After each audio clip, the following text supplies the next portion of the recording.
Chris, pronouns he, him, calling in from Icelandic dirigible. What a place to call from.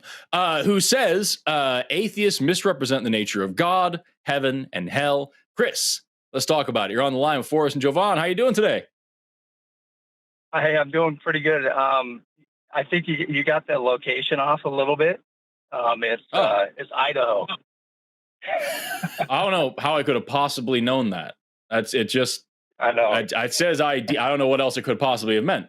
All right, well, wherever. Right. If you're calling in from a dirigible or a potato farm, whichever one works for you, tell me. I can't tell if this is a bit. I genuinely can't tell if this is a bit that FORREST is doing.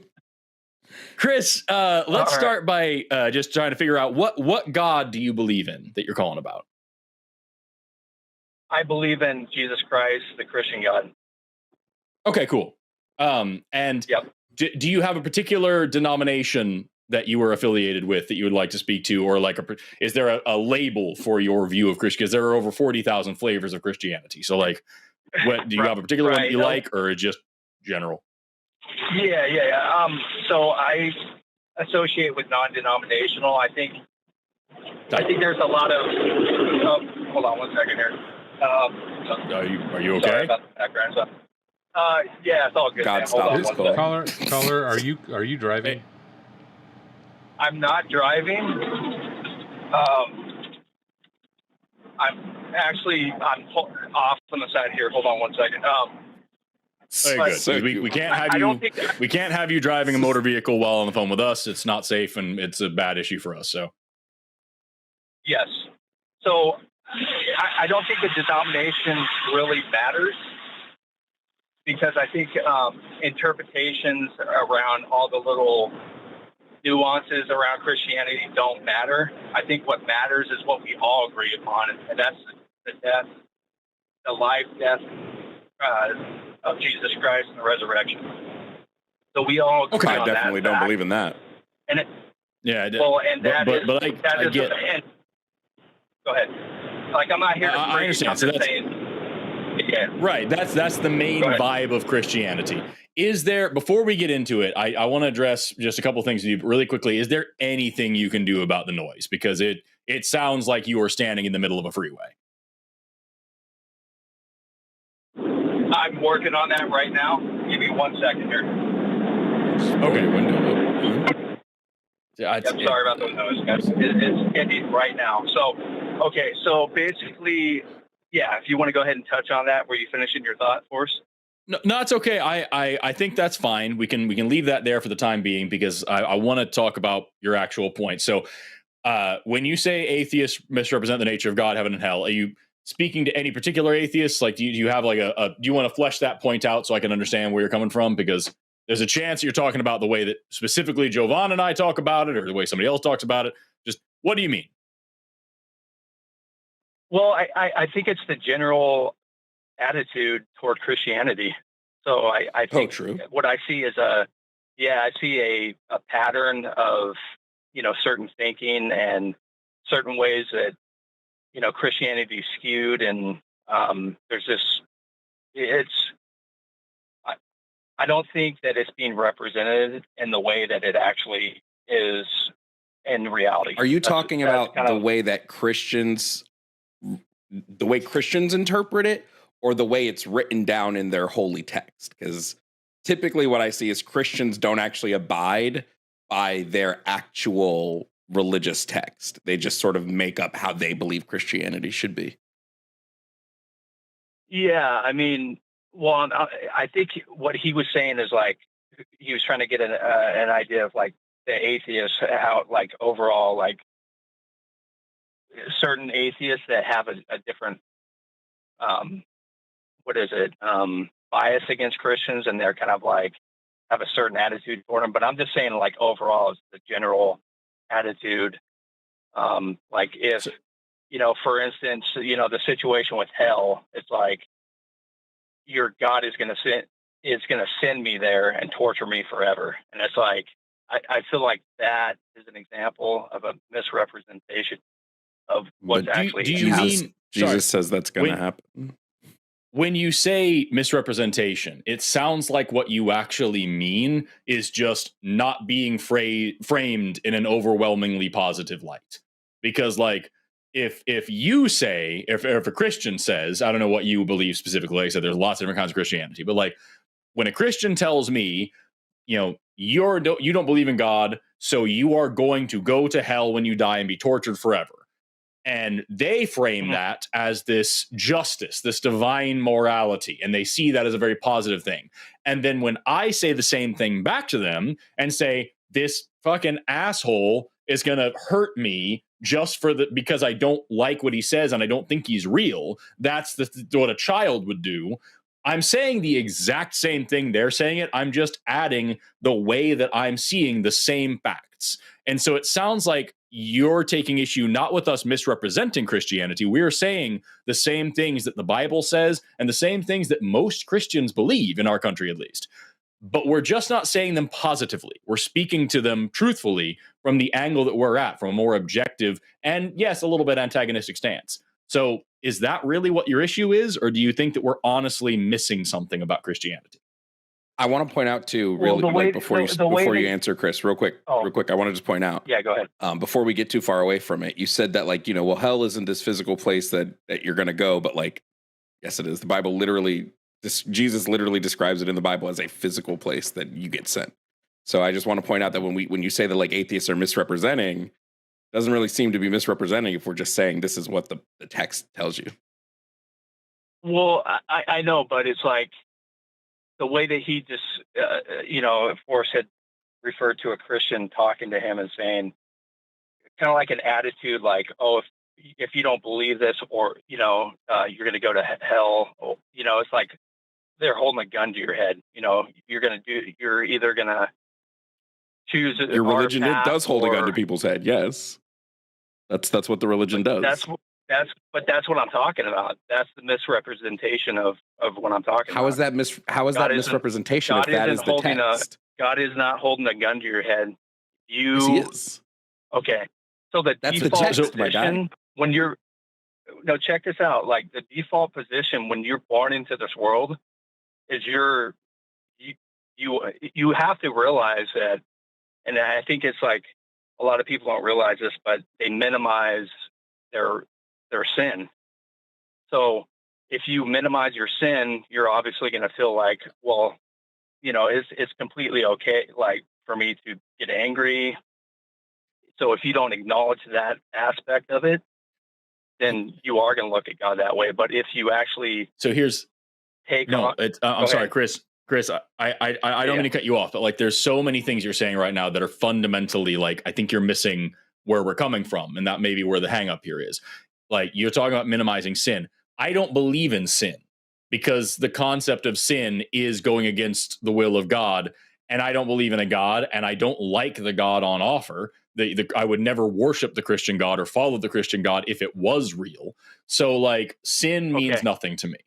I can still say like, I want to be a good person and I want to reduce my harm on the world, my negative impacts on the world. And taking that framework to kind of speak to the rhetorical goals of what you're saying, like I can agree with that vibe, but I don't think that necessitates then any kind of system of eternal punishment or anything else in the Bible as being a necessary good that comes along with trying to minimize the harm that I produce on the world. Like if I say, hey, I want to be a good person, I don't then need to say, or else I'll be burned in a lake of fire forever along with all the gay people. Like that doesn't make any sense. I can just say I would like to be a good person and have that be that. I kind of feel like the conversation, I mean, you just said you don't acknowledge sin, but the only thing is like, if you look around our world today, you read the news articles about, these horrific things that happen to like children and all these other, I don't know how you can't reconcile the fact that inherently we're evil. And I don't believe that at all. Well, I mean, how do you prove? Wait. One that Chris, can I ask you something? You know what I mean? Like, I feel like I'm a good person for the most part, but I want to knock the shit out of some people sometimes. And Chris, it's like, let me ask you a question. Well, we can get into like conscious, like having a conscience and like how a conscience. But do you think like if I like am holding a toy and a baby snatches that toy out of my hand, is that baby evil? Did that baby like commit a negative moral action? Well, you're talking about something at like a, just, I mean, that situation, that's kind of I don't know, like, that's not really related to what I'm talking about. Yes, it is. If we're inherently evil, then any bad thing a baby does is because the baby is evil. The baby is inherently evil. Do you believe babies to be inherently evil? What's happening there by that action is it's just like it's not to its full extent, but I think as people progress through life, snatching something from somebody becomes, lying, cheating. You understand? Then it's not inherent. Then you just described a learned behavior. That's what you just did. You said that it's not evil. Like the baby isn't evil by doing this, but as they grow up in life, if they keep doing these things are going to be seen differently. That's because the baby is exhibiting learned behavior. As it grows, it learns to lie. It learns to steal. It learns to do bad things. We're not born with this inherent drive to do bad things. It's socialized. Well, I know, but why aren't all the actions good? Why is there lying, cheating? Why do we go in that direction? Well, lying's not always lots bad. of reasons. Not always bad. Yeah, there's lots of reasons, but like everything is contextual. Circumstances. Yeah. But at the end of the day, Chris, like we can study like sociology and psychology and history and learn why people do bad things. And there's a lot of reasons. Usually it's because of a worldview issue. It's because they're taught some horrible shit. They are taught to believe some horrible shit. They're taught to see other people as less than themselves. They're taught to see their actions as justifiable because of some bigger purpose that they believe in that may or may not be real. There's lots and lots of reasons for those things. All of that speak to humans just being a social species with complex psychology and complex motivations. None of that speaks to the inherent evil of people. It just means that you're born ready to learn about the world around you. And if you're taught to be a piece of shit, you'll be a piece of shit. Okay. Well, I mean, I kind of feel like we're getting a little bit too off track from what we were kind of discussing, but no, I mean, sure. I understand where you're coming from. I mean, you guys are just looking at this from a different point of view than I am. Can you just tell us, like you say that atheists constantly get the nature of Jesus and the Trinity and all this stuff wrong. What is the nature? What is the nature that we're misconstruing? Well, kind of going back to the hell situation, like, and I had kind of talked about sin and you kind of know my view on it. But it's like, I believe that the default position is because of that inherent sin in us, we are all basically by default set to go to hell. And the only way to reconcile that is what Jesus Christ did for us. It's like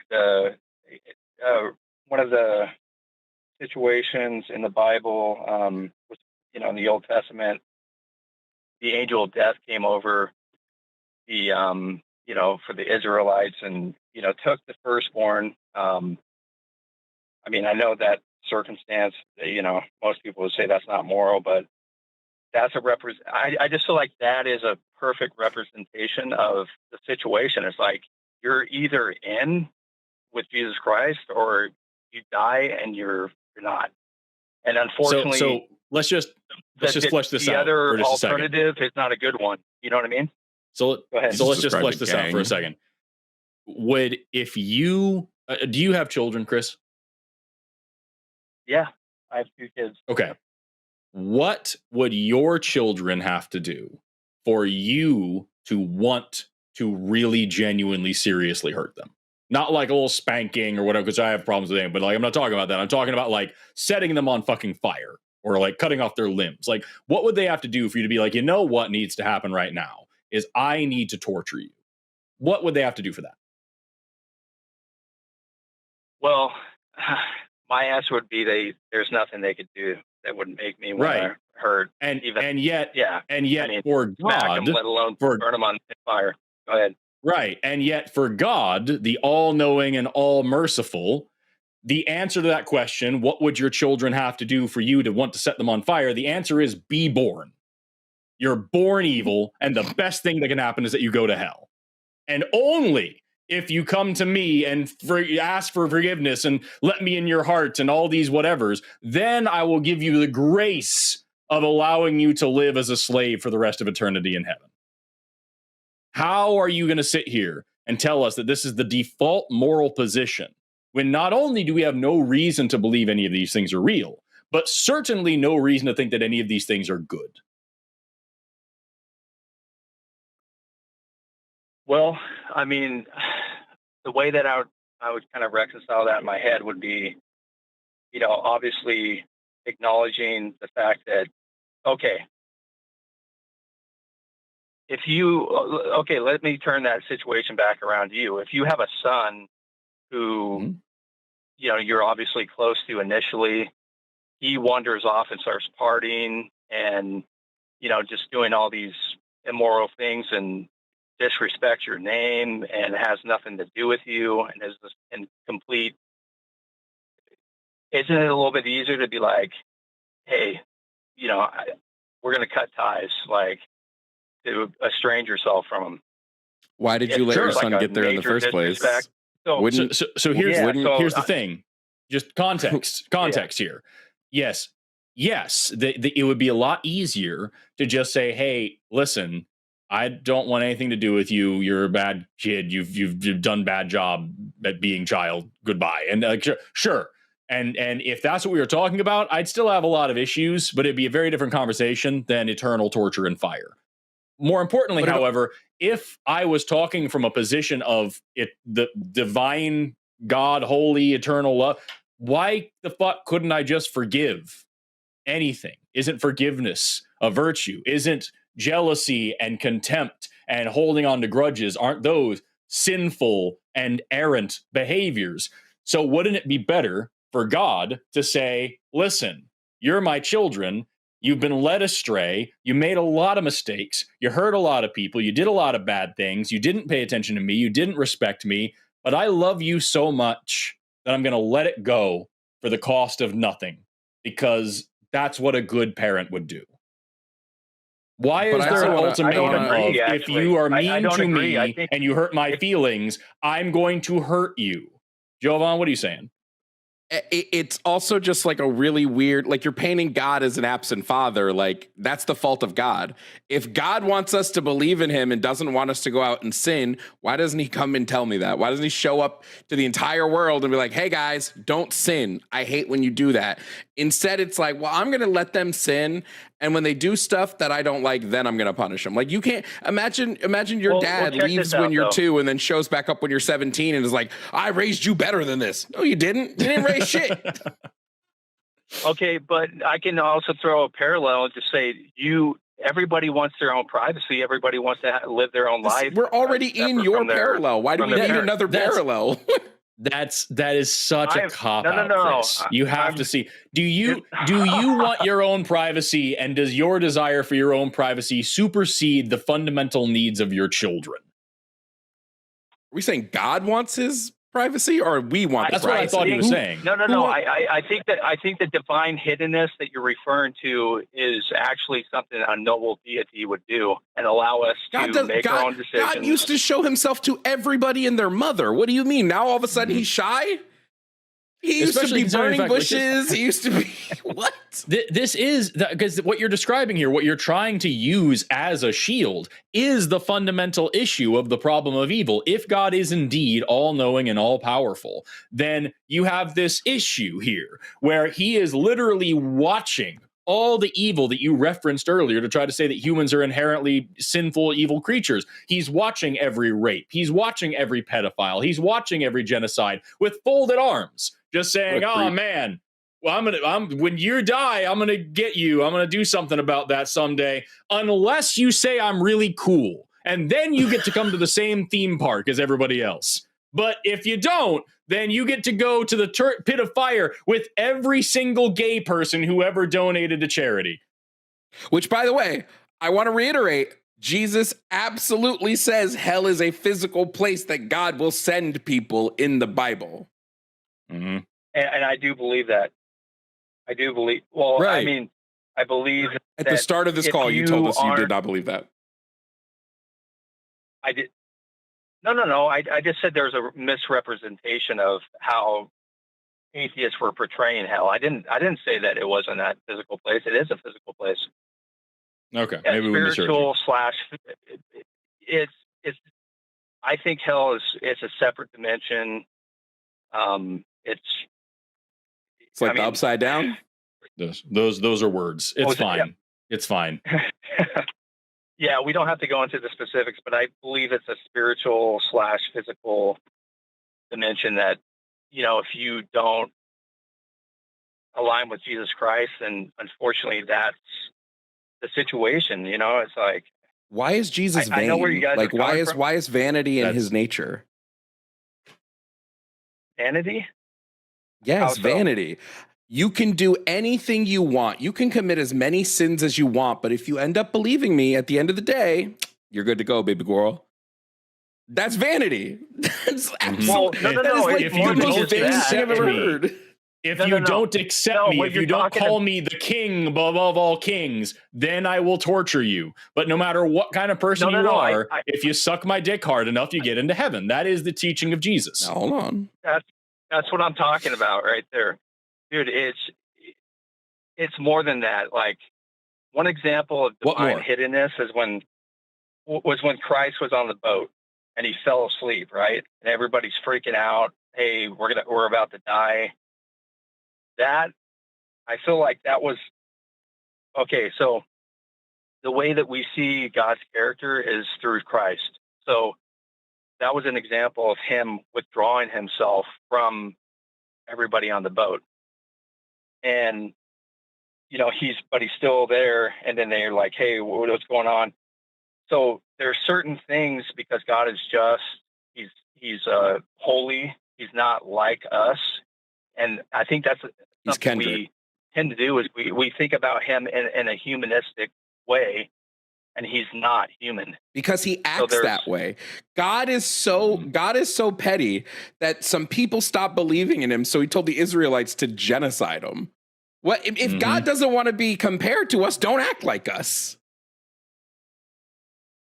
But I want to. This might seem like a weird little off thing, but like, have you ever noticed, Forrest, that when you read the Bible, it reads like somebody who's coming up with this shit on the fly? Because I wanted to be reminded of the story of Jesus on the boat with the storm, and reading it is like Jesus left the crowd. They took him along just as he was in the boat. There were also other boats with him. I feel like it's like it reads like somebody who's literally coming up with it.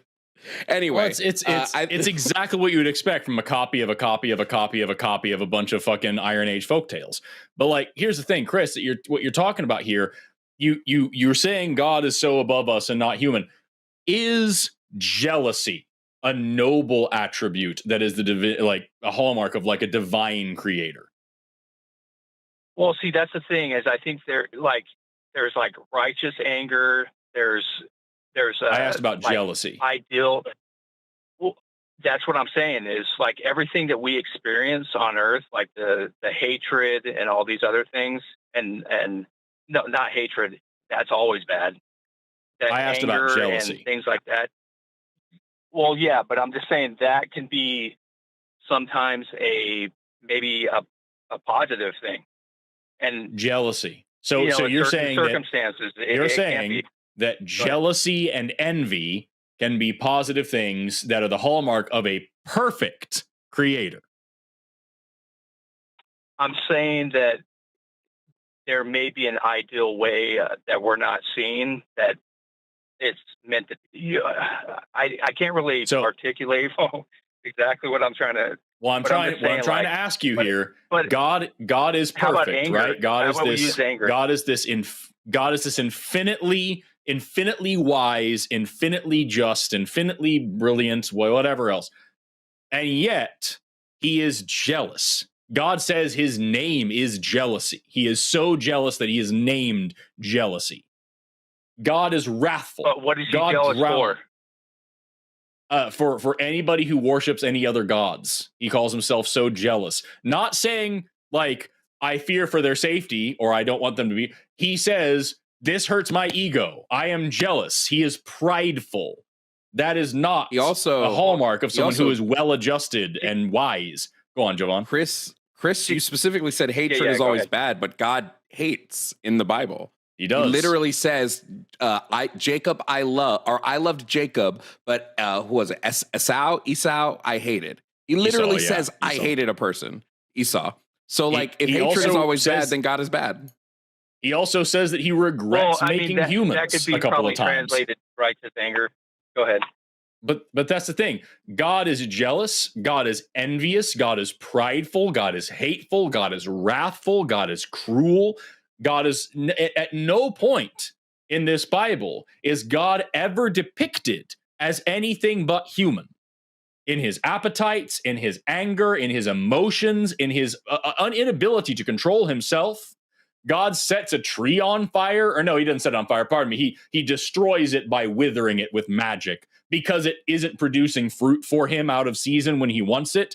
God murders millions of babies because he had a bunch of bears maul some kids because they called the dude bald. Because they called the guy bald that he liked. He called his, and he, like, at one point, God kills, like you even brought up, all the firstborn children of Egypt, just children who had nothing to do with the situation that God was ultimately responsible for anyway. Those children are murdered. And you know what? Those children all ended up in hell because they were Egyptian children worshiping Egyptian gods. So because they were born to the wrong parents, that was their sin. They were born to the wrong family and taught the wrong religion. They were murdered in the night by an angel God sent to destroy them and tossed into the lake of fire for the rest of eternity. All because God wanted to swing his dick around and show his great power to the Pharaoh, who he already forced to keep slaves. Like, I'm sorry.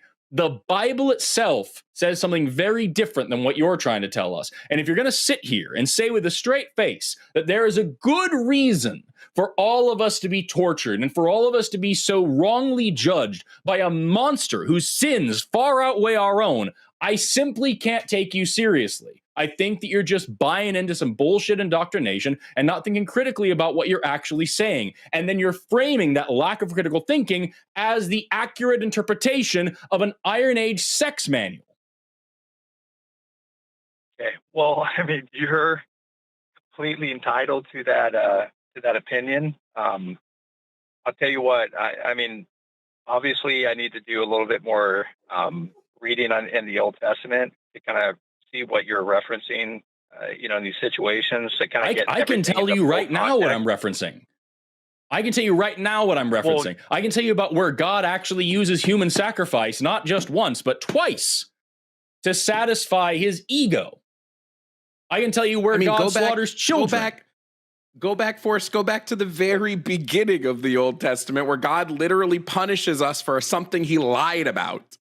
He punishes us for a goddamn lie, bro. God tells the first lie in the universe and then punishes people for doing something that they did not even know was wrong. When Jovan gave the example of a baby acting like a baby, God not only would say that baby is evil for being a baby, he would punish that baby and their descendants for the rest of time for it. That's literally exactly what he did in the Bible. He took two people who were literally born yesterday and judged them for not knowing good and evil before they had the knowledge of good and evil, and then not only punished them, but punished every single human for the rest of time, especially women. That is some North Korea bullshit, dude. And that's not us misrepresenting it. That is us reading and reporting on the actual text. I mean, I know what you're talking about with original sin, and I mean, I've kind of tried to think through certain situations on that, but it's like, but still, there, you're still shifting I mean, the thing is, you said that they were just created. I think they were. I mean, the time that they were alive, I think there was a period of time that they were, um, you know, but regardless, they understood that if they were to eat the fruit, that they would die. So there And they was didn't. you're kind of No, yeah, they didn't. I mean, you're kind of shifting it off. The Bible says How, they how didn't. so? They didn't die. Where's Didn't that? Adam live to be like 300 or something? Some weird shit like that. The thing is, God tells the first lie in the universe. God says, if you eat from this tree, you will die this very same day. You will die immediately. All the 930 serpent years, says, by the way. yes, the serpent says, no, you won't. That's all that happened. The entire lecture, the entire thing that the sermon says, the whole evil trickery of the serpent is he tells the truth. He says, you will not die if you eat this. And then they eat it. And guess what? They don't fucking die. They live for 1,000 years. All while Okay, getting to but watch their kids bone. He was obviously talking about And also spiritual death. almost certainly boning their kids because they had 2 sons and then more humans happened. So like it's one of the many, many, many, many, many, many, many times that incest is glorified in the Bible. Okay. Well, I mean, I think, you're talking about the physical death, and I think God obviously values and our spiritual and the spiritual nature of everything. So I think that that's probably what he was referring to. Probably, maybe, but it doesn't say it, so it's just your interpretation. Wait, but even if that is the case, Adam and Eve, like it's widely believed by Christians that Adam and Eve are in heaven. So they didn't experience a spiritual death either. Right? But the bigger issue here is we keep having this conversation with people who talk about like the nature of Jesus and the nature of God and blah, blah, blah. God decided to punish us for a test he set up knowing we would fail. Like the nature of that is a psychopath.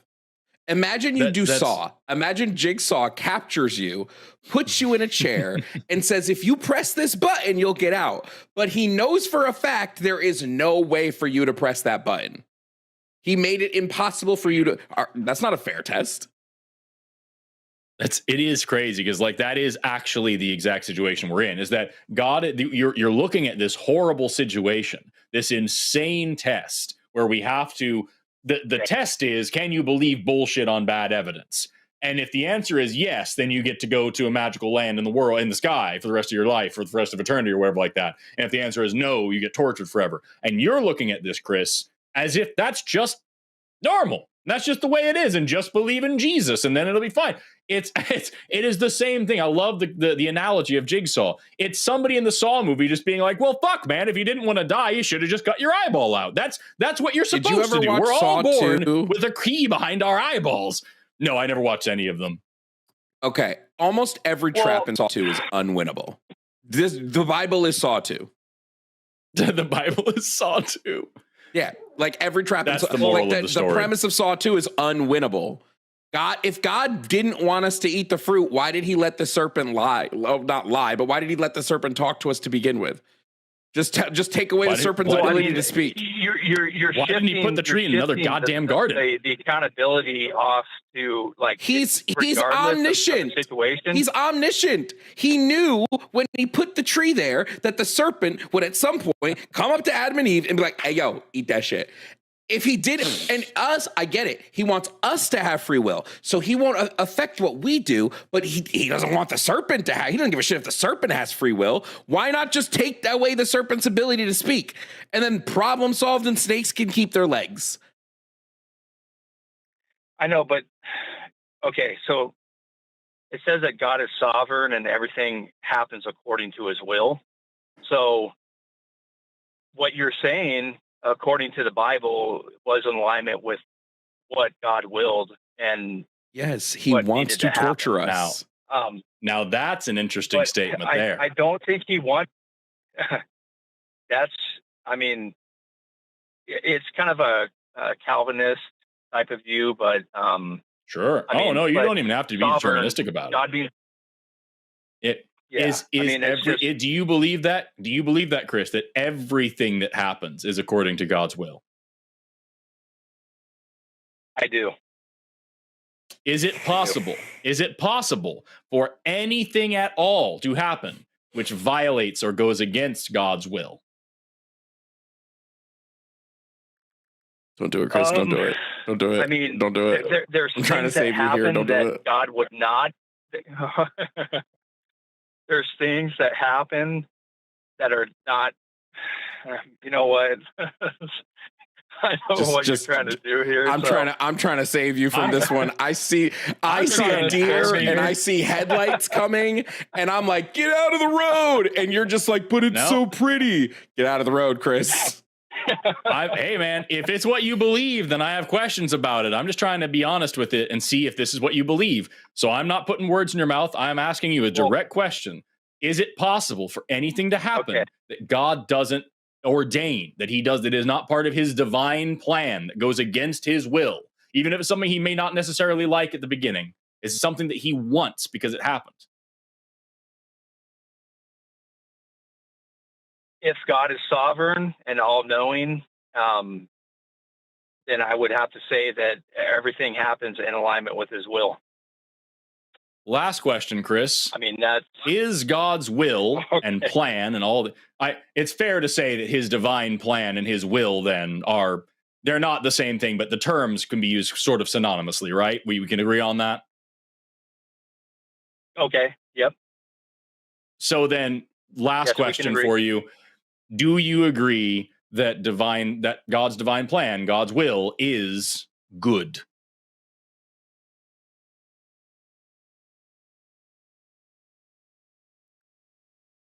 You couldn't hear me, but I was playing down the sinking of the ship. I see it coming. I saw it. Well, I hate the fact that people would have to spend hatred's always bad, Chris. Remember, hatred is always bad. Sorry. Don't you're gonna keep tap dancing around it and try to make it more comfortable. But the question is God's plan good? Yeah.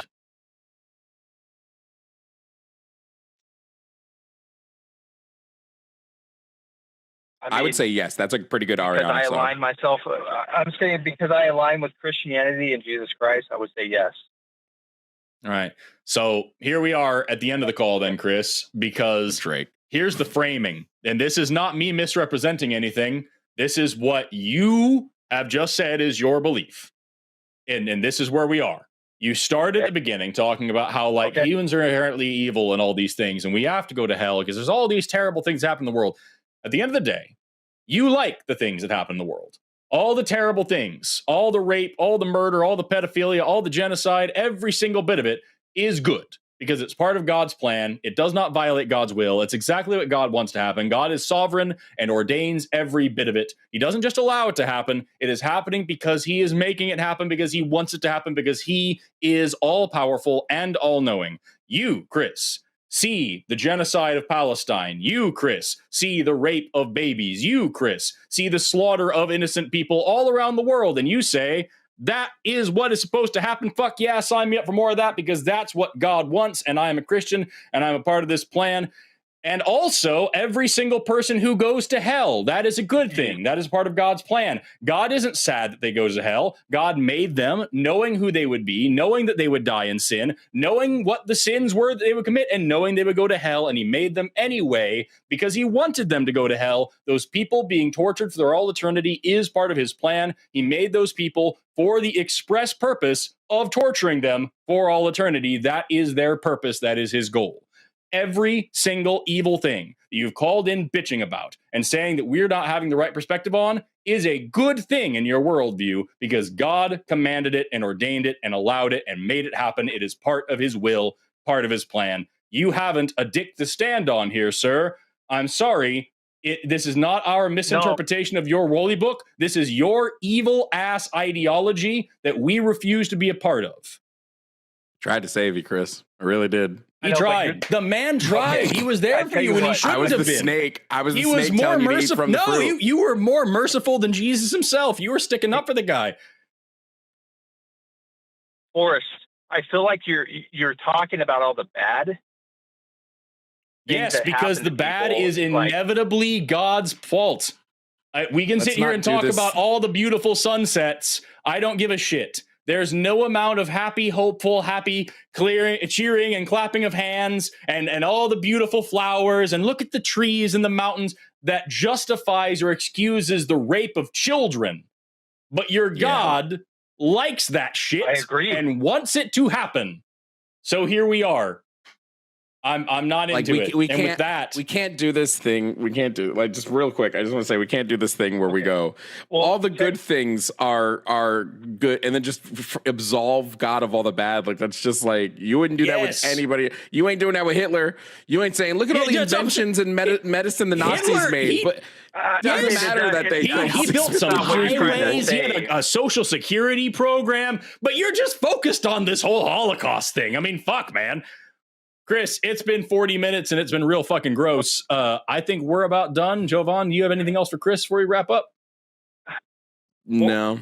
I mean, the way Chris, that I'll let you have the last word then. I'm not in agreement with, Forrest.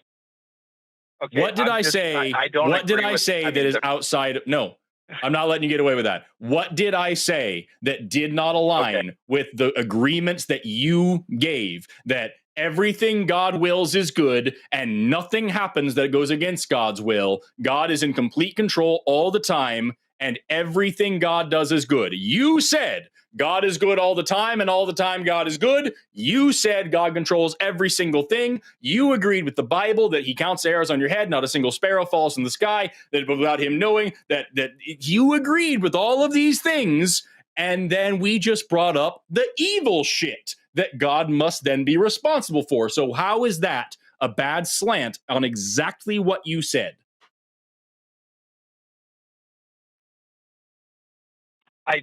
I mean, I just can't agree with what you're saying because I think it's a matter of the framing of how you're coming at me. This is the problem I have with. Wait, I'll do it. Wait, let me. What did I say that was incorrect? Wait. What did I say that was incorrect? Okay. What's the opposite of an anger translator? I'm going to be that. I'm going to be the opposite of Luther, the anger translator. Okay. Listen. Hey, I'll tell you what. Wait, Chris. We have been on here. Yeah. Go ahead. I just want to try and bridge a gap here. Is God responsible for all of the good that happens in the world? Yes, he's responsible for all the good. Is he responsible for all the bad?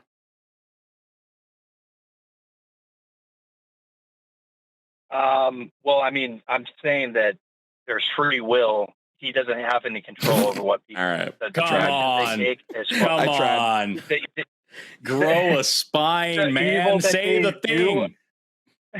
Chris, I am begging you, don't try to fucking make this more comfortable for yourself. The answer is yes. God, the Bible says that, and you just said that. So just be honest. Is God responsible for all the evil in the world? Yes or no? Just so you know, Chris, God in the Bible, in the Old Testament, says that he is responsible for all the bad. And you also said that a minute ago. So both you and the Bible say yes. I'm just trying to we're just trying to get you to say it out loud. Let's TBD, okay? Let me take a break. Let's not pin this on me. LMNOP. I don't know what you're saying. I'll call you guys back. You probably have a Chris, TBD. Chris, I gotta tell you, go ahead. Right now, you have been. I want to just seriously. I want to thank you. You've been incredibly honest, and you've been a great, guest here. I appreciate you letting two hosts talk so much and answering our questions as best as you could answer them. It's been great. But I got to tell you right now, I'm giving you respect here. I am insulting what you're doing, but I want to say I'm not trying to be an asshole to you. It sounds like what just happened here is you just got backed into a corner where, because of your own admission, you now have to grapple with the fact that your God is ultimately responsible for all of the evil things that you are using to try to justify the evil shit that God does, like hell. And now that is no longer a thing that you can hold on to. Now that God is the arbiter of evil and the executioner as well, and the judge, he makes the evil, he judges the evil, he creates more evil, he judges that evil. Now that you're in this fucking box, it sounds like you're wanting to go fuck off and talk to somebody else about it. And I wish that you could just sit here in this discomfort for a second and just acknowledge the fact that what I am you sitting just in said is discomfort right now. but like we didn't mischaracterize you. Do you agree? We didn't misrepresent you. We didn't frame anything negatively. We just said what you said back to you. We just said the other side of it. Okay, I mean, I understand where you guys are coming from, but what I need to do is I need to do some research. I need to figure out, a little bit more on the specific sovereignty of God, and I'll come back to you guys. And what's It happening right sounds now, like Chris, what Chris, you're I gonna just- do. maybe Wait. I want Go to point this out. What's happening right now is what happens to a lot of people who are confronted with information that goes against their belief system. Your brain is physically fighting you to try to hold on, because change in our brain is a chemical reaction that physically hurts us. It actually triggers pain receptors in our goddamn brains. And your brain is fighting right now against a belief change, because if it does do a belief change, it's going to feel some pain. I think the wrong thing to do is to go and be like, let me go research this a little more. No, just go sit with it for a little more. Don't open a book. Don't do anything. Sit with what you're feeling right now and grapple with the fact that if everything is according to God's will, God wants bad things to happen. And what inevitably is going to happen here, Chris, is that like if you go away from this and you think more about this concept of divine hiddenness, what's going to happen is one of two things. Either number one, you're just going to completely ignore everything that happened in this call. You're going to go on believing whatever the fuck you believe, which is a dishonest and shitty thing to do, but it happens a lot of the time with religious beliefs and shit like that. I'm not whatever. The second thing that could potentially happen is that you're just going to adapt your faith, where you're going to say, okay, well, here's this other thought stopper, this other thing. Free will. God doesn't control our free will, and so all the terrible things that happen in the world is us, and God doesn't necessarily like those things or want those things to happen, but he allows them to happen so as not to blah, blah, blah, blah, blah, which puts God back in the exact same box of being, number one, directly responsible for everything, or at least ultimately culpable for everything, and number two, it doesn't get you away from the facts where the parts of the Bible where God violates free will, and clearly it doesn't matter. Number three, it doesn't get you away from the fact that Satan knows God exists very fucking well and still rebels against him. So clearly, free will has nothing to do with knowing whether or not God is real or any of those things. Like, you're not going to be able to grapple with those things, and you're going to call us back, and we're going to talk more about how this fucking sucks, and you're going to be in the same position. We're going to say, well, fuck. Either now I need to ignore that this show existed, or I need to adapt my faith further. And this right here, at the beginning of the call, I asked you what kind of Christian you were. That's why. This is why there are over 40,000 kinds of Christianity. Because every motherfucking time we talk to a Christian on this show that says some heinous shit about sin, about hell, about slavery, about whatever, and we address it and talk about it and do exactly what we did here. We recited your words back to you. We just said the other side of your theology that you didn't like, which is reasonable. It makes sense you wouldn't like it. We get another Christian caller who says, you misrepresented my fucking religion, and you're looking at things differently, and it's actually this way, because they've been in the same spot that you're in. They've done the same dance that you're doing right now. They've been as uncomfortable as you are right now, and they deconstructed a little bit further and then built that bullshit right back up with new dogma. And man, Chris, like I said, you have been really nice, and I don't want you to fucking do that. I don't want you to fucking just redesign the bullshit to make it more comfortable. I want you to sit with this discomfort and realize that it fucking sucks for a reason. It sucks because you're a good person and you're better Chris, than the please God you call. believe in. And now you're fucking dealing with that for a second, man.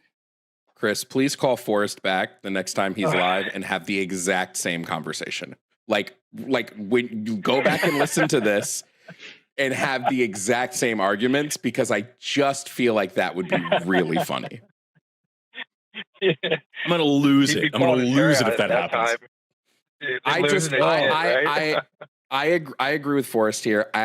What's happening right now is your brain is deconstructing, and deconstructing religion is hard, especially if you have been a religious person for most of your life.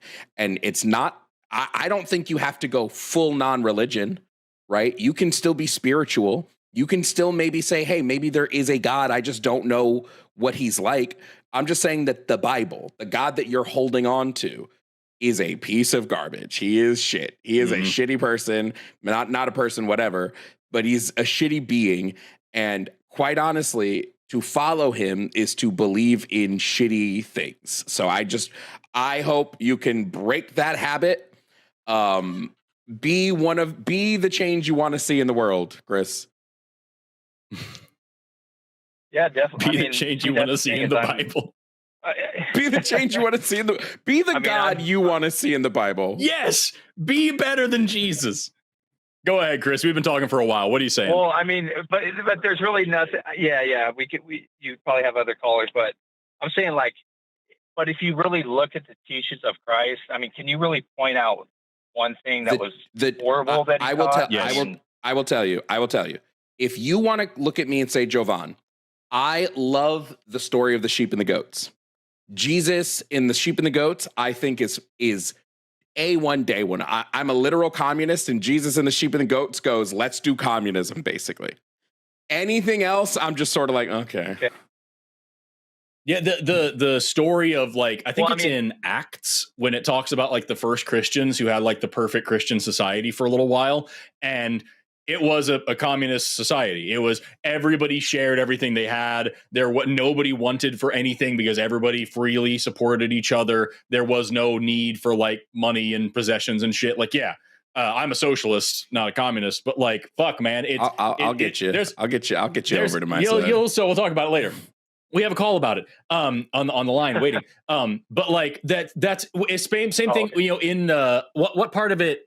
I think it was in Judges. I could be wrong. There's some part of the Bible where it talks about like it's giving more commandments, and God says that like if you have a field of crops, don't harvest some of them.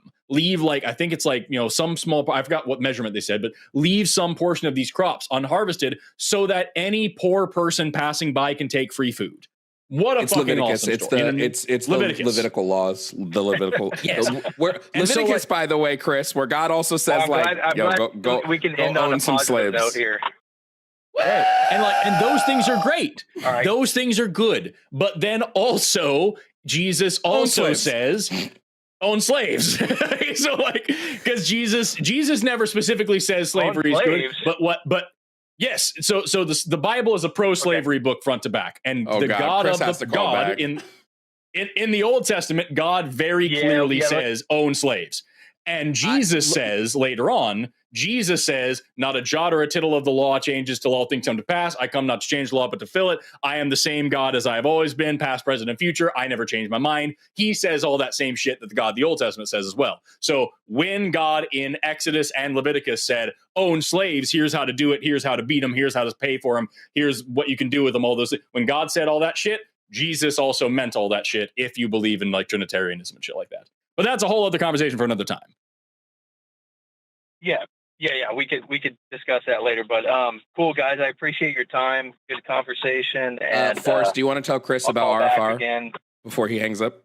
Oh yeah, Chris.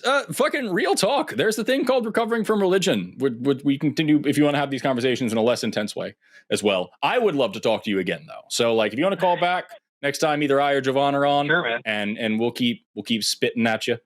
We would love to do it. Okay. Yeah, definitely, man. Yeah. Yep.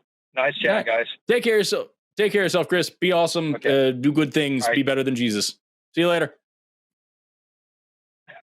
All right, man. All right. There's two Jesuses. There's Christian Jesus, who I hate, and then there's commie Jesus, who I love.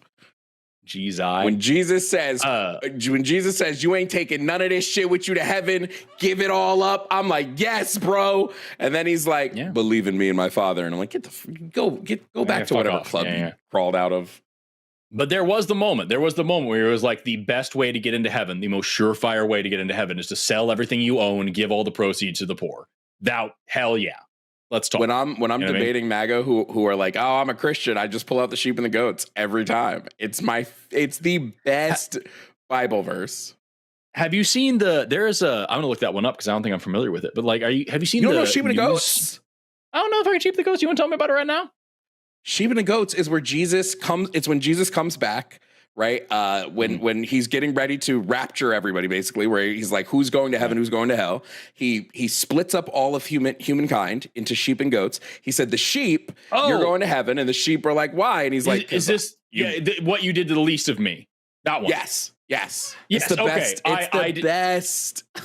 Yes, I So know that. good. I know that verse very well. Yes, I recited that one on one of these shows a couple of weeks ago, and I think on TikTok, isn't it? Jen Hamilton is she's a nurse, and she went super fucking viral for just reading that passage, and all the MAGA were like, "Fucking that's liberal woke propaganda. You're misinterpreting the Bible." I dropped a video also doing that with some guy, and that shit got like 200-something-thousand views. MAGA hate when we're like, "Yo, Jesus wanted to feed the poor." They're like, "No, he didn't. He wasn't talking about taxes." There was I think there was a couple of news stories a little while ago, a couple of years ago, of like preachers were going to the news saying, "Hey, I am getting such negative feedback every time I talk about Jesus because people are like, this is socialism and this is woke and this is liberals."